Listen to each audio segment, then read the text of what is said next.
Complications आए थे, कैसा लगा आपको? अपना अनुभव शेयर कीजिए। सामने देख के।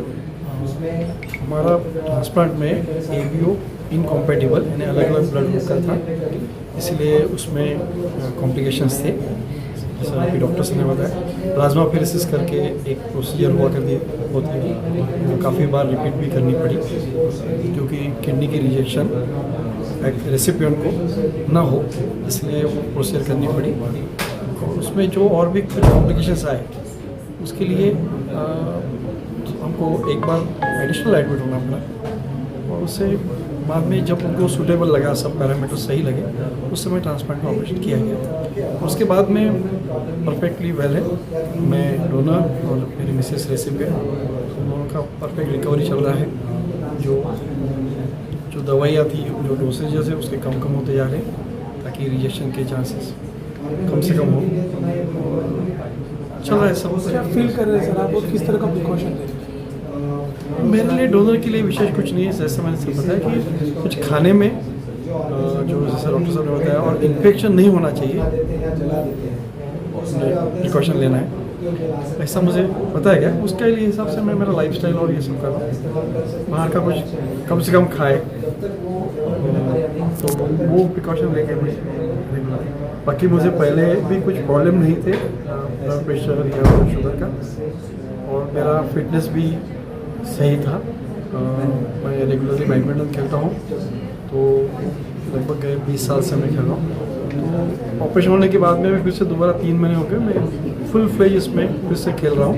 उसमें मुझे कोई दिक्कत नहीं है, मेरा काम और उसमें कुछ भी कुछ शॉर्टकमिंग्स है या कुछ कमी ऐसा कुछ नाही। नमस्कार, माझं नाव भाग्यश्री आहे, भाग्यश्री गोरकर, आणि मी माझ्या मिस्टरांना 61% आपलं लिव्हरचा पार्ट दिलेला आहे। त्यांना एंड स्टेज लिव्हर डिसीज होतं, लिव्हर सिरोसिस असल्यामुळे। आधी त्यांना जॉन्डिस होतं, तेव्हा त्यांनी काही लक्ष नाही दिलं आणि ड्रिंक वगैरे करत होते। त्याच्यानंतर त्यांच्या पोटामध्ये पाणी भरलेलं, तेव्हा ते फर्स्ट टाईम त्यांनी ॲडमिट झालेले होते गुलाने सरच्या अंडरमध्ये। तेव्हा त्यांचे चान्सेस होते की म्हणजे ते बरे होऊन जाईल, पण ॲडमिट झाल्यानंतर थोडे बरे झाल्यानंतर घरी आले, पण आणखी त्यांनी ड्रिंक घेणं स्टार्ट केलं। त्याच्यामुळे ते वाढलं, आणखी यांनी ट्रीटमेंट पण पूर्ण नाही केली। ट्रीटमेंट पूर्ण नाही घेतल्यामुळे त्यांना ट्रीटमेंट पूर्ण नाही घेतली, आणखी त्यांना बरं वाटायला तर आणखी घ्यायला लागले। त्याच्यामुळे त्यांचं आणखी ते बरं नाही वाटायला लागलं, तर त्यांनी काय केलं, भीतीमुळे इथे ट्रीटमेंट पूर्ण न केल्यामुळे भीतीमुळे दुसऱ्या हॉस्पिटलमध्ये गेले आधी। मेजर डिसीजन था, चैलेंजिंग था, आपने कैसे लिया और क्या फील कर रहे हैं? मेजर डिसीजन, मेरी छोटी बच्ची है एक्चुअली, 6 साल की थी, तो मतलब अभी 7 साल की हो गई है। तो उसके लिए मुझे ये लग रहा था कि जैसे मैं लेती हूँ, अगर ये ठीक हो जाते हैं पूरी तरह से और लॉन्ग टर्म मतलब लाइफ रहती है इनकी, तो फिर उसके लिए अच्छा रहेगा। अगर मैं नहीं देती हूँ, अगर कल उसने मुझे बोला कि मेरे पापा बच सकते थे, आपने नहीं बचाया मम्मी, तो फिर मैं क्या जवाब दूँगी इसको, है ना? क्या फील कर रहे हैं? अभी अच्छा लग रहा है, क्योंकि मुझे बस इतना ही डर, क्योंकि मेरे पेरेंट्स नहीं मान रहे थे एक्चुअल में, थोड़ा उनके तरफ से मना था कि मतलब नहीं, जैसे तुम दोनों माँ बाप हो और उनको चांस मिला, 2 बार चांस मिला, उन्होंने ध्यान नहीं दिया, तो अब 3rd बार मतलब तू क्यों भगवान बन रही है उनको देने की। लेकिन मेरा था कि मतलब मेरी बच्ची को देख के कि मुझे देना ही है, मतलब मैं उनके मन में भी था कि मैं जीना है, मुझे तेरे लीवर का पार्ट कुछ दे, उनका था, तो फिर मैंने दिया। और वो अच्छे भी हो गए, क्योंकि उन्होंने निकल जनवरी से जब से सिरोसिस पता लगा, उन्होंने पूरा मतलब जो सर बोलते थे, खाना पीना सब वो ही करते थे, मतलब बिल्कुल भी ऐसा नहीं कि छोड़ दिया बीच में। ऐसे मैं बोर हो, मतलब अभी 1.5 महीना हो गया, तो थोड़ा सा मैं बोर हो गई कि ऑयली नहीं खाना है, ये नहीं खाना है, लेकिन उन्होंने वो ही रखा। उनको बोला कि बिना नमक का खाना है, तो वो भी उन्होंने किया। तो आपको अभी कोई परेशानी कुछ हो रही क्या? नहीं, ट्रांसप्लांट मुझे बिल्कुल। आपका नाम? मेरा नाम भाग्यश्री गोरकर। हम लोगों ने 3 फरवरी 2025 को किया था।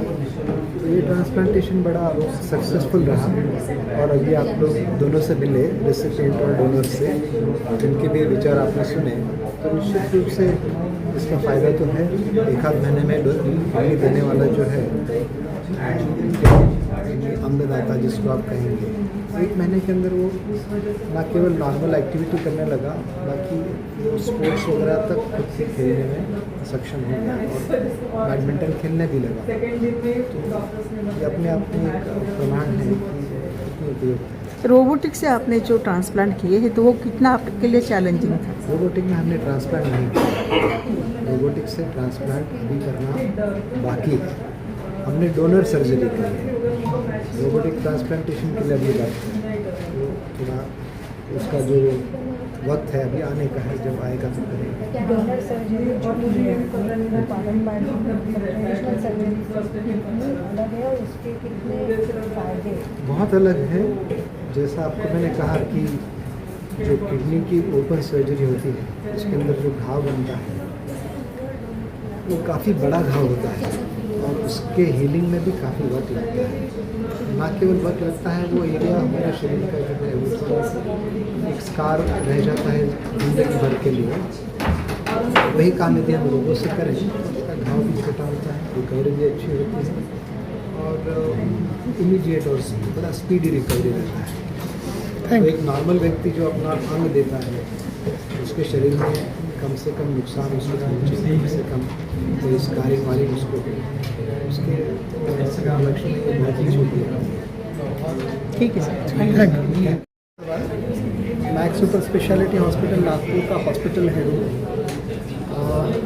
मैं आज किडनी ट्रांसप्लांट और लिवर ट्रांसप्लांट को डोनर सर्जरी रोबोट के माध्यम से, रोबोट की एक्स्ट्रा एक्सपर्टीज़ के माध्यम से करने के संबंध में, उसके बेनिफिट्स के संबंध में जो प्रेस कॉन्फ्रेंस हुई उससे हम जानकारी आज हमने साझा की है। बहुत सारे एडवांटेजेस होते हैं और स्पेशली हम डोनर सर्जरीज़ में इसलिए पसंद करते हैं रोबोटिक सर्जरीज़ का रोल, क्योंकि डोनर एक नॉर्मल व्यक्ति है, उसको खुद को कोई बीमारी नहीं है। तो हम चाहते हैं कि हम उसका जितना कम से कम नुकसान हो सके, सर्जरी की रिस्क हो सके, ब्लड लॉस हो सके, स्कार हो सके, ये सब चीज़ों को कम करें। इसलिए हमने रोबोट के माध्यम से ऑर्गन ट्रांसप्लांट में, चाहे किडनी ट्रांसप्लांट हो या लिवर ट्रांसप्लांट हो, डोनर के लिए ये रोबोटिक सर्जरी का इस्तेमाल किया। ये डोनर सर्जरी ट्रांसप्लांट में रोबोट के माध्यम से अभी तक सेंट्रल इंडिया में नहीं हुई है। एक मैक्स हॉस्पिटल ही है जहाँ पर रोबोट के माध्यम से सर्जरी संभव है। हमारे पास में बहुत अच्छी एक्सपर्ट की टीम है, फिर चाहे सर्जन्स हो, एनेस्थेशियोलॉजिस्ट हो या सर्जरी के बाद में आईसीयू में जो केयर की ज़रूरत होती है वो हो। ये सब एक्सपर्ट्स की टीम के साथ अब रोबोट के साथ में हम लोग जो आउटकम्स पेशेंट्स को दे सक रहे हैं, जो सक्सेस रेट पेशेंट का बढ़ता है, स्पेशली डोनर का, जो एक व्यक्ति है आपके जैसे या हमसे भी ज़्यादा फिट, इतने फिट कि शायद हम उनका एक लेवल का पोर्शन ले लें या एक किडनी ले लें तो भी वो अच्छे से सर्वाइव करें। तो हम चाहते हैं कि हमारा उद्देश्य उनको कम से कम नुकसान पहुँच सके।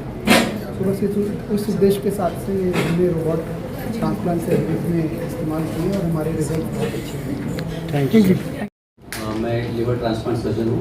सो जैसे डॉक्टर नीलेश ने बताया कि हालांकि हमारे यहाँ पे रोबोटिक नया सिस्टम जो अपने रीजन में सबसे अच्छा है वो लाया था, तो उसका एडवांटेज ये है कि छोटे छोटे होल्स में से बहुत प्रिसाइज विजन से और बारीकी से सर्जरी करके हमको ऑप्टिमल आउटकम्स मिलते हैं। तो भाग्यश्री मैडम हमारे साथ में है, तो इन्होंने उनके हस्बैंड के लिए जो सर्जरी के लिए डोनेशन दिया था, तो she was the voluntary donor for her husband.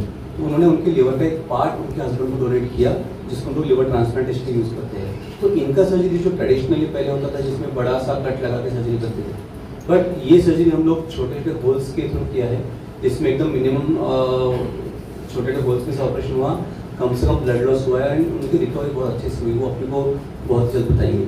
तो ऐसे कंडीशन में usually robotic assisted liver surgery में रिकवरी फास्ट होने के कारण उनका अर्ली एम्बुलेशन में जल्दी उनके रूटीन सारा चालू हो गया, 5वें दिन वो घर पे जा सके and now it's almost 1.5 month now एकदम उनकी सारी रूटीन लाइफस्टाइल उन्होंने चालू कर दिया है। सो दिस वे रोबोटिकली प्रिसीजन बहुत अच्छे से मिलता है, जिसके वजह से जो डिसेक्शन है, वेसल्स का प्रिजर्वेशन है, उनकी क्वालिटी मेंटेनेंस बहुत अच्छे से होता है, ब्लड लॉस कम होता है एंड प्रिसाइज सर्जरी के कारण इंटरनल ऑर्गन जो ऑर्गन हमको किसी और रेसिपिएंट में इम्प्लांट करना है, that organ is very well preserve. So ये तकनीक के कारण अपने रिजल्ट्स आउटकम्स अच्छे होते हैं एंड पेशेंट्स की recovery is much much faster with this. Thank you.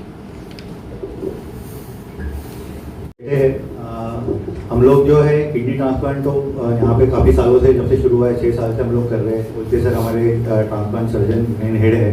हमारा प्रोग्राम 6 साल से चल ही रहा है और हम लोग नागपुर या विदर्भ रीजन में पहले कि जिन्होंने लेप्रोस्कोपिकली डोनर नेफ्रेक्टोमी को अडॉप्ट किया, जो अपने रीजन में इतना होता नहीं था, अभी भी बहुत ज़्यादा जगह पे वो होता नहीं है।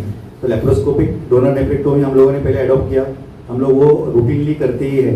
अभी लेप्रोस्कोपी के ऊपर जो ऑलरेडी मिनिमल इन्वेजिव है उसका एक step ahead is the robotic surgery. तो लोग बोलेंगे लेप्रोस्कोपी के ऊपर एडवांटेज क्या है, तो लेप्रोस्कोपी और रोबोटिक के अंदर यही एडवांटेज है कि जो विजन है सर्जन के लिए और जो टिश्यू हैंडलिंग है वो मिनिमल रहती है रोबोटिक के अंदर, क्योंकि विजन इंप्रूव हो जाता है सडनली। और पेशेंट का जो अंदर का हैंडलिंग कम रहने की वजह से ब्लड लॉस कम रहता है, अदर ऑर्गन इंजरी कम होती है। और उसका जो पोर्ट पोजीशन है वो इस टाइप का बना हुआ है कि पेशेंट को जो पोर्ट साइड पेन रहता है वो भी लेप्रोस्कोपी से कम होता है। तो ओवरऑल 1 स्टेप अहेड है हमारे लिए लेप्रोस्कोपी से। तो लेप्रोस्कोपी का एक स्टेप ऊपर जाके रोबोटिक डोनर नेफ्रेक्टोमी हम लोगों ने किया है और उसमें पेशेंट का रिकवरी डेफिनेटली बेटर है।